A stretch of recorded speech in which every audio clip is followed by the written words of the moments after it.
We are the Central Valley Geeks. My name is Scott. This is Shawn. And this is our first video. Hopefully it turns out pretty good.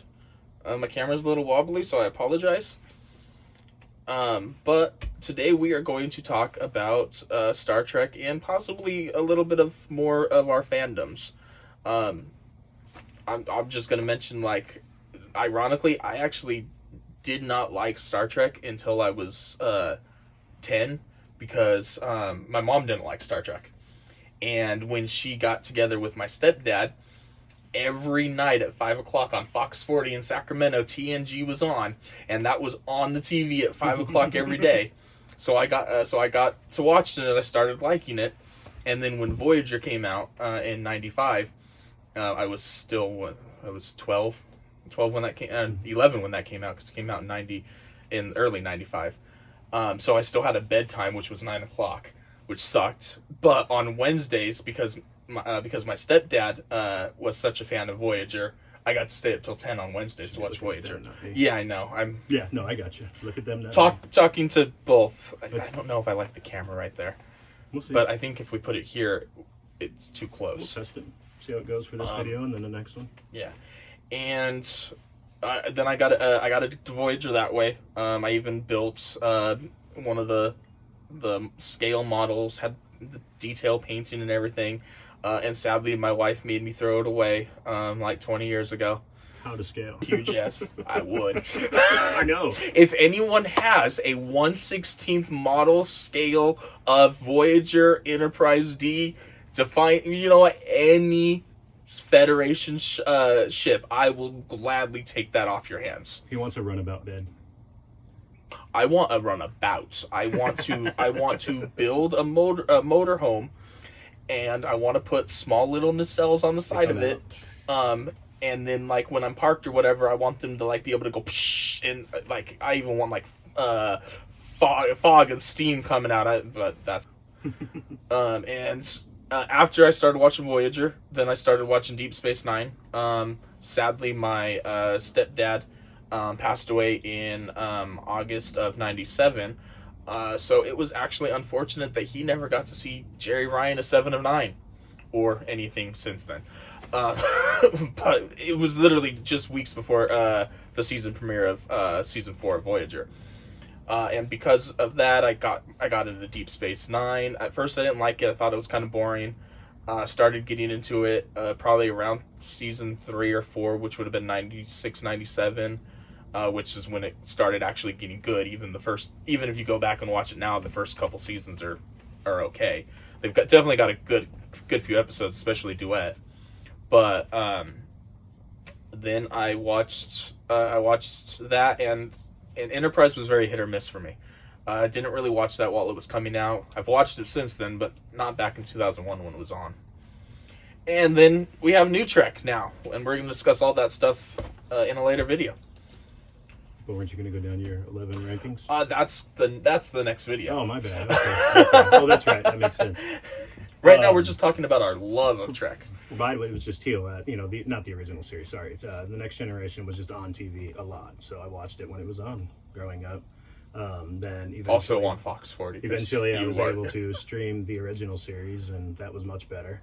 Because I was able to stream it all at once instead of, watching one random episode on this TV channel and this random episode on this TV channel. I'm actually going to ask a legitimate question. When you say streaming, do you mean binging on DVD, or did you actually have to wait till it was on Netflix? No, I waited till it was on something. I don't remember what actual streaming service, okay. But it was. It might even have been Over the High Seas, but. Oh, okay. You got to watching TNG, and then you watched the original series, possibly on the boat. Oh, that does remind me. The first DVD box set of anything I ever bought was the movies. I know we're not talking about the movies right now, but they were the original. It was a DVD box set of the movies that were up till then, which I think was past Nemesis, if I can remember. Because I bought it when I had just gotten out of boot camp. Which would have been 2001. TNG movies didn't come out on Blu-ray until almost 2010. DVD. There was no Blu-ray DVD. Then. Okay, my bad. I said the wrong thing the first time. Okay. I meant Blu-ray. I did it again. I meant DVD. But I bought it at the NEX, the Naval Exchange. I remember it was huge. It was like this freaking long. I don't, 12 movies on 48 discs. It was almost as bad as Laserdiscs, Right. which I have nothing against Laserdiscs. I love Laserdiscs. If you have extra Laserdiscs and would like to get rid of them, please send them my way. My wife is shaking her head no vehemently, but I disagree with that. Please send me your Laserdiscs. We get a Laserdisc player and one of those 400-pound rear projection TVs, and we're good to go. I have a Laserdisc player already. Then we just need the rear projection. Yeah. If you have that 400, we're only talking 60-inch TV, but we're talking this sucker is like almost a ton. Yep. The movies, I did like the movies prior to watching the series. We're going to do an entire video on the movies, and we could probably do an entire video on The Voyage Home alone. Well, we can do an entire video on the motion picture, but it would be more of a bashing video. I love the motion picture. I watch that yearly. Oh, I'm sorry. Nope. That's one of the best. I tried to get Lex to watch I told Lex that we needed to get her mom to watch Marvel stuff by starting her with Howard the Duck. Yeah, that makes sense. Oh my god. So that'll be cut out. That's like starting with Enterprise. Technically, you should start with Enterprise. Only if you're showing it to a teenage boy. Yeah, T'Pol was. That's it. T'Pol was pretty good looking. Yeah. that's T'Pol was pretty good at Stargate too. She was not in nearly enough episodes of Stargate, especially with her midriff showing. But that's besides the point. I'm still hoping for a T'Pol Strange New World Season 3 crossover. There you go. We got the Lower Decks crossover, which was great. There will be an entire one of our videos on those old scientists, because it is easily my favorite episode of New Trek, and it could possibly be my favorite. It's not the best episode. Like, in Trek, the best Trek episodes to me are actually always more serious, like Measure of a Man, or Duet. Anything with Q is not serious. I'm sorry. That's true, but I don't know. I love Q. I love Q too. John Delancey is one of my favorite actors. Oh, but he's an asshole in person, and I can say that. I don't doubt it. Oh, that's right. Yeah. I've met him, and he completely ignored me in the elevator. Jeffrey Combs, on the other hand, is one of the nicest guys I have ever met. And when you see my picture of me standing next to Nana Visitor and Terry Farrell, you will see that I look like a 13-year-old schoolboy standing next to his crushes. Because I was. Yep. Yeah, and then I actually didn't start watching Discovery right away.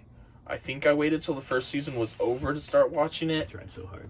I think I did too, but I think that's why I ended up waiting till the season was over so I could just binge it straight. Yeah. And it's still rough to go back and watch it. I do like season 2 a lot better. I think Pike is a really good captain. Oh yeah, he is. But like for Discovery, if I want torture porn, I'll just watch something on Tubi. Like. Just the couple things I like about Discovery season 1 is we got Empress Giorgio. I love her. Can't wait for the Section 31 movie. Yeah.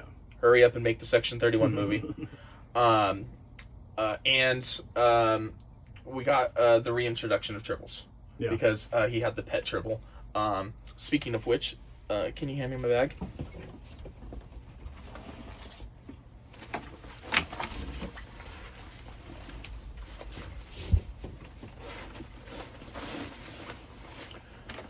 Today's video is brought to you by the Mirror Universe Tribble that I paid for, and I'm not getting paid to show this to you at all. I don't even think you can get it online anymore because it was a first season specialty thing. But hey, it's a Tribble.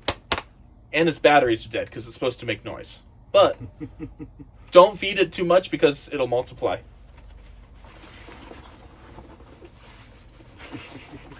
And then I got this. This is the cool Tribble. This Tribble has teeth.